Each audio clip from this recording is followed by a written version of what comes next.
Hello and welcome to Washington Talk. I'm Eun Cho. President Trump imposed sweeping new U.S. tariffs on products made in China. He also ordered the construction of an advanced missile defense shield to protect the United States. Today, we discuss the Trump administration's China and North Korea policies, as well as South Korea's strategic calculations.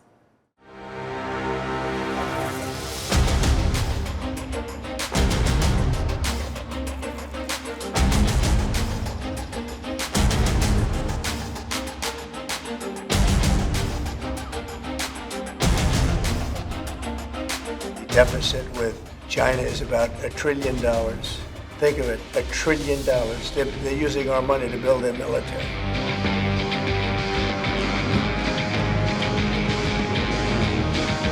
And I will direct our military to begin construction of the great Iron Dome missile defense shield, which will all be made in the USA.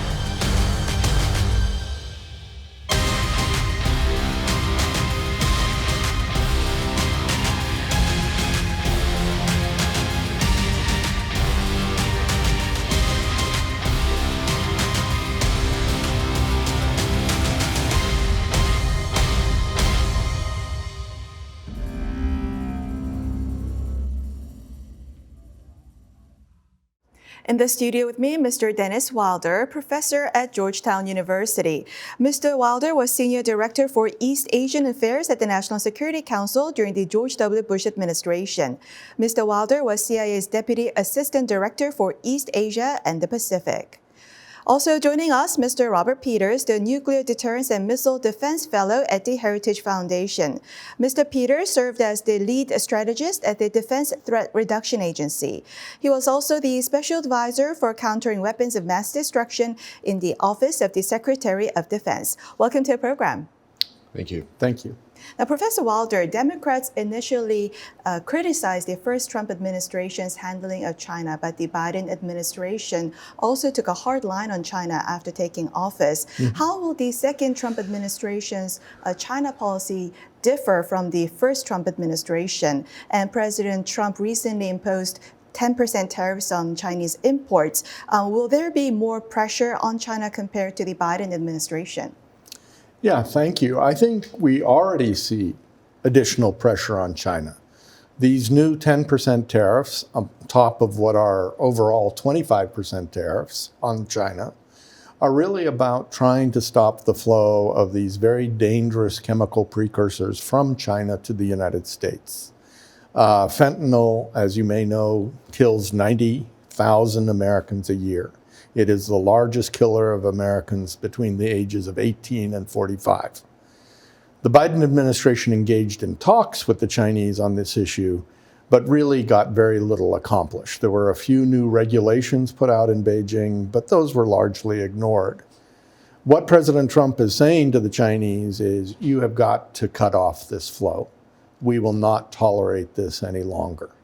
So, for example, what the administration will want to see is people being prosecuted in China, the criminal gangs being rolled up who are doing this with the cartel gangs in Mexico. That is a lot tougher stance than the Biden administration. Now, overall, I would say the question comes down to something we CIA analysts always say. It depends. If Xi Jinping is willing to play ball with the President of the United States on such issues as trade, such issues as investment in the United States by Chinese companies, then there could be a relationship like Trump had with Xi Jinping at the beginning of the last administration. But if Xi Jinping stands firmly on Chinese positions that are unacceptable to President Trump, I have no doubt that President Trump will move to 60% or more tariffs on Chinese goods. So really, the choice is the Chinese at this point. Do they want to work with him or not? I would also make one more point, and that is, whatever happens, the intense strategic competition between the United States and China will not change. We strategically compete across the board, whether it's political, economic, military, technological, all of these areas, the world's greatest power and rising power will be in competition. The consensus in Washington on that is quite firm. So compared to the Biden administration measures, the President Trump's measures have more teeth. Exactly. And he is showing a willingness to use a lot more teeth if the Chinese don't play ball. Mr. Peters, do you think the Trump administration could pursue policies that would help its ally South Korea reduce its dependence on China and ease China's diplomatic and economic pressure on South Korea? Absolutely. I mean, I think what you're seeing in this administration, as Mr. Wilder pointed out, is a desire to really confront Chinese aggression across all spectrums of power. And so I think that the Trump administration understands the threat posed by China to American prosperity and well-being long term, and they want to try to counter that so much as possible. And part of that, I think, is going to have to be working with allies. And so I think you could see a very strong reason as to why the United States will be deepening and broadening its partnerships with its allies in South Korea, Japan, Australia, and others to help counter the types of threats that China poses. Mm-hmm. Professor Wilder, there are concerns, bipartisan concerns in the United States over China's malign influence campaign. And there are signs and concerns that such malign influence campaign is spreading in South Korea. Based on your experience at the CIA and the White House, do you believe that China's hybrid warfare is currently being conducted in South Korea? Do you agree with the view that China is trying to strengthen pro-China sentiment in South Korea and to drive a wedge between the United States and South Korea through its influence over the academia, the media, and the political circles? Yes. This is not a new problem, but it is a growing problem. All over the free world, we have seen the Chinese try to infiltrate into political circles, academic circles, business circles, in order to advance their agenda. I was just on British television yesterday talking about the Prince and Prince Andrew's relationship, very interesting relationship with a Chinese businessman. And clearly, Chinese businessmen used Prince Andrew to gain access to the highest levels of the British government, to include prime ministers. In the United States, Senator Feinstein's driver for 20 years was a Chinese agent. In New York State, we have seen members of the governor's staff who were agents of influence of the Chinese. Australia, Canada, all over the free world, they understand that they can get close to people. And that because we are open societies, this isn't that hard to do. They use cutouts. They don't come on as Chinese officialdom. They come up on as business people and academics and others who seem benign, but they aren't. South Koreans need to be aware of this. South Korean politicians in particular need to be very wary of approaches from the Chinese. So you talked about instances in Australia and Canada. How could you compare that with the situation in South Korea? Well, it's the same set of issues. They want to drive a wedge between the United States and our allies in Canada and in Australia and in Korea and Japan. And again, they actually, to a certain degree, buy politicians. Certainly in Australia and Canada, more so than in the United States, we have found evidence where candidates, people running for office and then in office, were actually sort of wholly owned by the Chinese. And I would say in South Korea, you need to watch for that. People are susceptible. People are vulnerable. The Chinese are very good at figuring out an individual's vulnerability. In the CIA, we call this spotting, assessing, and recruiting. And you look for an individual who has a gambling problem, a drinking problem, marriage problems, and then you exploit the vulnerability, and the Chinese are very, very good at this. Mr. Peters, how does such Chinese malign influence campaign affect South Korea's security environment compared to the traditional military threats? Should the U.S. provide assistance to South Korea to overcome such non-military pressure from China? Look, I think, as Mr. Wilder pointed out, the term that's used in Washington is we're in great power competition. I actually think we need to move beyond that. I think we need to accept the reality that we're in great power confrontation. I mean, as he pointed out, fentanyl precursors have killed more Americans in the past 5 years than the Nazis killed in World War II. And so from my perspective, we need to do everything we can to confront the challenges that China points to the United States and its allies. And to that effect, I think that we should be working with our allies in South Korea, which is on the front line of Chinese malign influence, that are trying to destabilize the South Korean government, and push back against the communists in China, and help support our democratic allies in South Korea, Japan, Australia, you name it. Because their goal is to upset the world order and undermine the values that the democracies of the world hold. And in that sense, we have to be willing to do whatever is required to stop their ambitions. Do you think U.S. government has been working on that, as you have just suggested, to help prop up South Korea against China? Has that been the U.S. government policy so far, or does the U.S. government need to work more on that area? So you have to be careful, right? There is a balancing act when you're talking about democracies. Democracies, rightly so, are hesitant to get too involved in the domestic politics of another nation. That's inappropriate.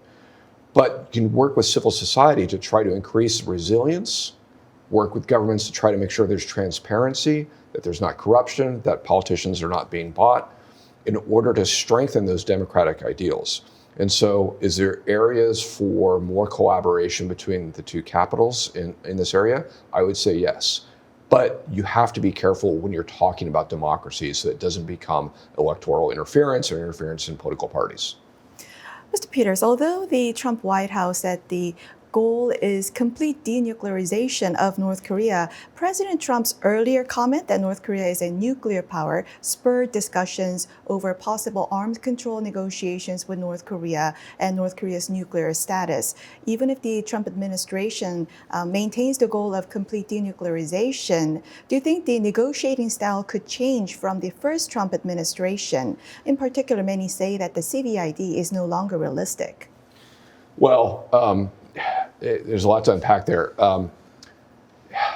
I, generally speaking, am dubious of the prospects for arms control looking forward. I wish President Trump well in his attempts to get North Korea to denuclearize. It's been an intractable problem for 4 or 5 presidents at this point. I would offer, though, that CVID was never actually implementable, even in the first Trump administration. When you look at the parameters that the North Koreans put on the United States for what could actually be done. And I would offer that had we actually tried to send Americans in to implement CVID, it would have fallen apart. And I think that was by design by the North Koreans. I don't believe that the North Koreans were ever genuine in their attempts to negotiate CVID, given the parameters they put on how the Americans could operate inside of North Korea. So while I wish President Trump the best and hope that he succeeds, I'm pretty pessimistic. Professor Wilder, President Trump keeps on mentioning that he has good relations with Kim Jong-un, and he's hinting at resuming summit diplomacy with Kim Jong-un. Will President Trump's same approach yield any results this time, given that his first summit diplomacy with Kim Jong-un didn't come up with any substantial results in the denuclearization front? Right. I think that President Trump is a negotiator by personality. He likes to compliment foreign leaders in order to get them to engage in negotiation.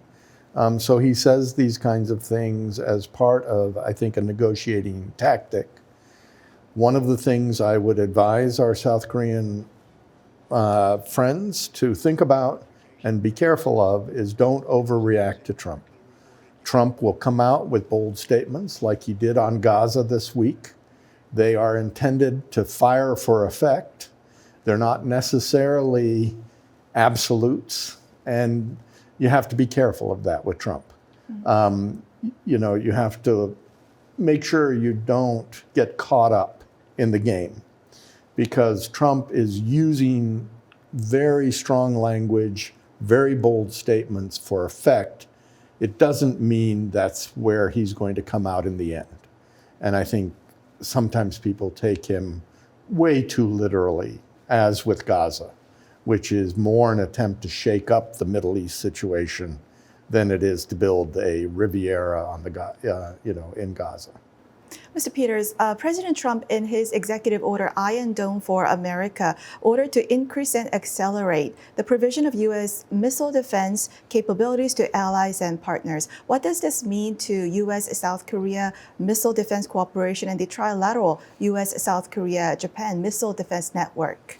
Great question. So the executive order that was issued by President Trump notes that the Iron Dome will include three components. One, an underlayer that includes things like THAAD and PAC, and those are close-in defenses. The main layer, which is the ground-based interceptors that are based in North America, and then also a new overlayer that is space-based, in which you can do sensors and then actual interceptions from satellites that are in orbit from missiles that are launched anywhere in the world. Why is this important? When you look at the capabilities that go for both the underlayer and the overlayer in space, both those capabilities can be critically important in intercepting and destroying both North Korean and Chinese ballistic missiles and potentially cruise missiles as well. I'll point out that on Thursday of this week, Senators Sullivan and Kramer introduced a bill into the Senate that would fund $20 billion into the Iron Dome for America beginning in fiscal year 2026. This is going to be a significant effort. I think when you look across the board, South Korea, Japan, and others are ideally situated to host things like THAAD, Patriot systems that can help obviate the threats posed by the Chinese and North Korean missile systems, both to help defend and protect our allies, but also to further American interests as part of a broader Iron Dome architecture. Ideally situated, so you think there is a high possibility that the direction that U.S. government is going with its missile defense, there could be additional deployment of THAAD on South Korea and maybe even interceptors, given North Korea's ICBM technology to target mainland United States? I think that's very possible. And one of the reasons why I say ideally situated is because of the geography against launch sites in North Korea and also Northeast China, but also to cover down and create a missile defense architecture that spans the entire first island chain, ideally. I think that there's been great interest in building an overlapping series of air and missile defenses that run from Japan all the way down the first island chain to be able to stop and intercept Chinese or North Korean missiles.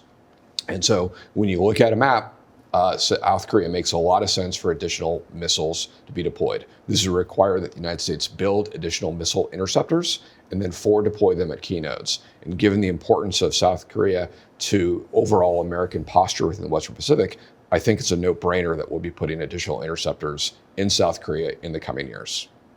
Professor Wilder, the U.S. has been pursuing integration of the U.S., South Korea, Japan missile defense for decades, but there are also voices in South Korea concerned about the sovereignty and possible diplomatic friction with China. How should South Korea approach this issue in a balanced way?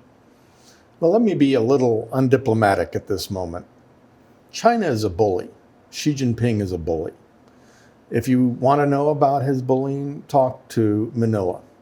The Philippines trying simply to work in their EEZ at sea has found themselves confronting the Chinese Navy, the Chinese Coast Guard, Chinese militia over and over again. Beijing is a bully, and bullies don't stop until you confront bullies. Hitler, people tried to appease. He took Poland.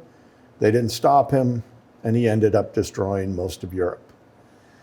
For the South Koreans, I think they have to be realistic, that if you think in terms of appeasing Beijing, if you think, I shouldn't do this with the Americans because China might be upset, you're playing China's game. You are now allowing the bully to dictate your policy. Yes, there may be things you do with China and South Korea in your interest. Certainly the economic relationship is very important and perfectly understandable to Washington why South Korea would deal that way. But I think South Korean politicians need to be very careful of yielding to Beijing, because my read of history is every time South Korea does that, Beijing takes advantage of them. If any of you can take my question, so United States going this direction of strengthening its missile defense, is there a concern that this could trigger and accelerate North Korea's development of missile technology? I mean, I'm happy to take that, but sir, I defer to you. Sure. North Korea is building missiles and trying to mature missile technology as rapidly as they possibly can. We're seeing this with potential collaboration with Russia. I would offer that we're seeing this with potential collaboration with Iran as well.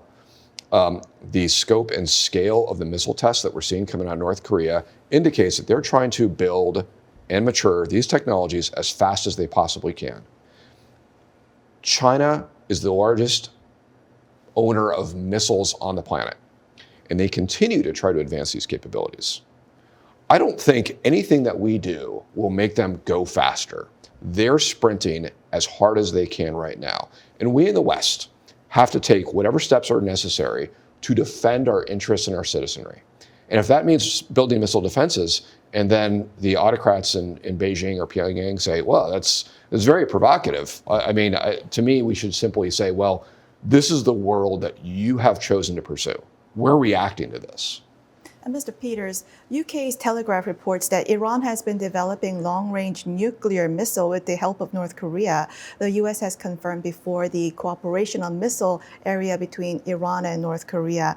How seriously should we take the analysis that Iran is developing a 3,000-kilometer range nuclear missile based on North Korean design? Are we at a point where North Korea could further strengthen its missile cooperation with either Iran or any other Middle Eastern country? Speaking for myself, I am almost convinced that we're seeing Russia, Iran, and North Korea increasingly cooperating on technology sharing in certain areas, primarily ballistic missiles, cruise missiles, and drones. We're seeing Iran and Russia increasingly reliant upon mixed salvos of ballistic missiles and cruise missiles and drones, whether they're striking at Ukraine or whether they're striking at Israel or whether they're proliferating those technologies to terrorist groups like the Houthis. This is an emerging characteristic of warfare in which the autocrats use these things to try to overwhelm Western air defenses to achieve military objectives. I have zero doubt that the autocrats in Pyongyang and Tehran and Moscow are working together and sharing these things to strengthen each other's position because they have a common enemy, the liberal democracies of the free world. And so I think we have to be prepared for this, and I have no doubt that Iran is leveraging North Korean technology to build an intermediate range ballistic missile capability that can deliver nuclear warheads on target. So you talk about how there's a stronger sense of cooperation between North Korea and Iran and Russia. Does this also expand into the nuclear area? Because nobody from the US government or former US government officials confirmed any cooperation on the nuclear area between North Korea and Iran. But could that be a possibility in the future? It's possible. We've never seen that really in the past. Nations have been, with some exception, very hesitant to share warhead design information, to share information on how to create some of the exquisite components that go into a nuclear warhead. And so while we haven't seen it in the past, we may not see it in the future, but I think we need to be prepared for it. What we're seeing is an assault on the world order that the world's liberal democracies have spent 8 decades building. And we need to understand that. And we need to be prepared that you could actually see additional quid pro quos. I'm convinced that the quid pro quo for North Korea supplying supplies and now actually manpower to Russia in its war of aggression on Ukraine, that what they got for that was assistance with the North Korean missile program. We should be prepared for potentially someday the autocrats saying, you know what, the old rules are out the window. We're going to be willing to share warhead design information because it's all aimed against the Americans and the American allies. So, well, that's all the time we have for this week. Mr. Peters, Professor Wilder, thank you very much for joining us. Thank you. Thank you. And thank you for watching. We'll be back here next week with U.S. experts to discuss the two Koreas and the region right here from Washington.